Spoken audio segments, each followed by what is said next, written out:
Cinta Andara episode 23.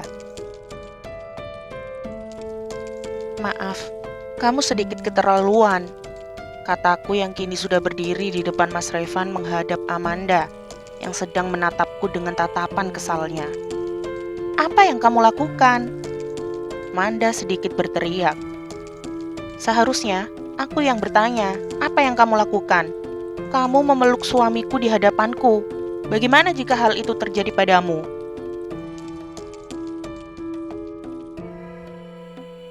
Dia tersenyum sinis. Suami? Apa kamu bercanda?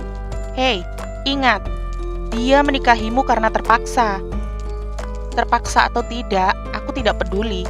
Kenyataannya, aku adalah istri sahnya. Sedangkan kamu tidak memiliki status yang jelas dengannya.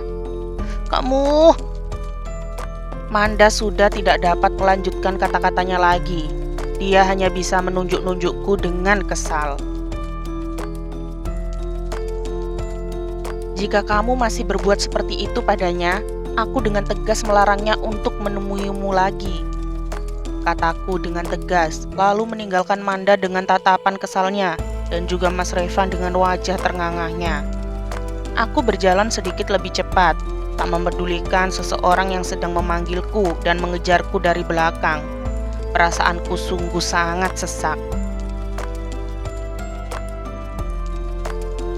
Bagaimana perasaanmu saat kamu melihat suamimu dekat dengan seseorang, bahkan orang itu menyatakan rasa cintanya di hadapanmu? Aku yakin rasanya akan sama sepertiku saat ini. Hancur, merasa tak berguna, kecewa, dan entah kenapa aku juga merasa dihianati.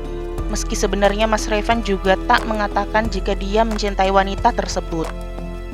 Aku bersyukur saat di dalam tadi aku tidak menangis. Aku bahkan mengatakan semuanya tanpa bergetar sedikit pun. Entah kekuatan apa yang membuatku seberani itu. Aku hanya tidak suka jika Mas Revan terlalu dekat dengan wanita lain. Itu saja. Tiba-tiba aku merasakan tanganku diraih oleh seseorang yang langsung mendorongku ke dinding terdekat. Dia adalah Mas Revan. Hei, kamu membuatku takut. Apa yang terjadi denganmu? Kamu berubah jadi wanita yang tidak kukenal. Lepaskan aku ingin pulang, kataku dengan meronta. Karena aku yakin sebentar lagi air mataku akan jatuh. Aku masih kesal terhadapnya. Mas Revan menatapku tajam dan mencengkeram kedua tanganku, memenjarakanku. Tuhan, apa yang akan dilakukan lelaki ini? Demi apapun juga, kami masih di rumah sakit saat ini. Kamu masih marah padaku. Aku tahu itu. Aku ingin pulang. Dan air mata ini akhirnya terjatuh juga. Bagaimana bisa aku secengeng ini di hadapan lelaki ini setelah apa yang kulakukan tadi? Baiklah, kita akan pulang. Tapi kita belum selesai, ucapnya lalu menarikku ke dalam pelukannya. Maaf jika aku membuatmu sedih. Aku sudah kasar padamu tadi siang. Dan saat ini aku mengulanginya lagi. Dan tangisku pun semakin pecah saat mendengar permintaan maafnya. Oh Tuhan, sampai kapanpun aku tak akan pernah bisa marah dengan lelaki di hadapanku ini. Kami pulang tanpa mengucapkan sepatah kata pun. Aku hanya sedikit meliriknya dari ekor mataku jika dia beberapa kali melihat ke arahku seakan-akan ingin mengajakku berbicara. Tapi niat itu diurungkannya. Kami akhirnya sampai di rumah.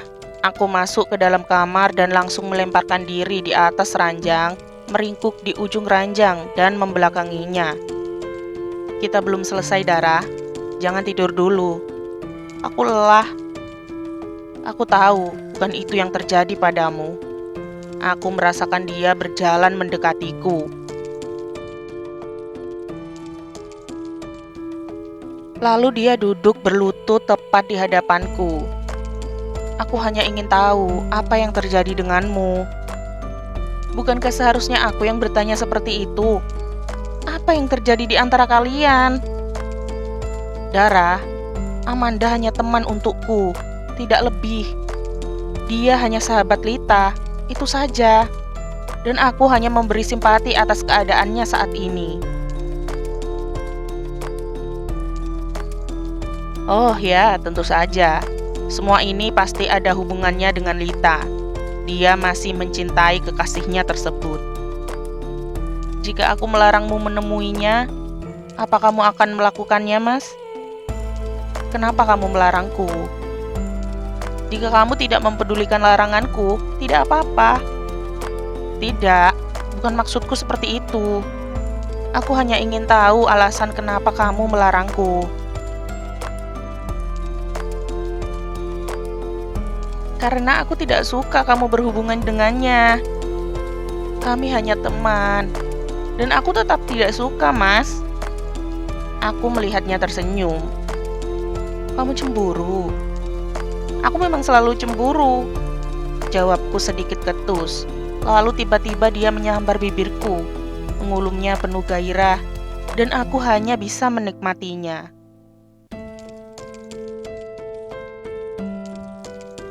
Aku suka saat kamu cemburu, bisiknya parau. Dara, Manda hanya sahabatku, tidak lebih. Aku tidak mungkin mencintai wanita yang menjadi sahabat Lita. Apa mungkin kamu bisa mencintaiku? Dia terdiam cukup lama setelah mendengar pertanyaanku. Kemungkinan selalu terjadi, Dara. Saat ini aku mencoba. Aku tidak ingin kamu hanya mencoba, Mas. Aku mau kamu benar-benar mencintaiku. Aku memotong kalimatnya sambil terduduk. Aku sudah sangat kesal dengannya. Iya, aku mencintaimu, katanya sambil memelukku. Tidak, bukan itu yang kuinginkan. Kamu mengatakannya setelah kusuruh. Aku ingin melepaskan pelukannya, tapi dia semakin erat memelukku. Aku mencintaimu, Dara, sangat mencintaimu. Aku tidak percaya, kataku masih dengan meronta dalam pelukannya. Suatu saat, kamu akan percaya dengan perkataanku ini. Aku terdiam, masih dengan menangis di dadanya.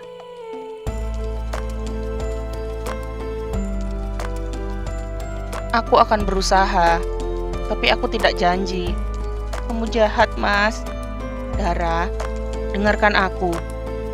Bagaimanapun juga, dia salah satu pemegang saham di perusahaan kita. Aku tidak mungkin tak menemuinya lagi, Dara. Dan aku tak bisa menjawab kata-katanya tersebut. Ya, Mas Revan benar. Bagaimanapun juga, kami pasti akan selalu bertemu dengan Amanda, yang mungkin secara tidak langsung akan mengingatkan Mas Revan pada sosok Lita. Selalu sosok itu. Dan entah kenapa sekarang aku tidak terima jika Mas Revan masih mengingat mantan kekasihnya tersebut. Ada apa denganku? Bersambung, nantikan episode 24-nya ya. Jangan lupa like, komen, share, subscribe, dan nyalain loncengnya agar gak ketinggalan upload cerita-cerita selanjutnya. Bye-bye.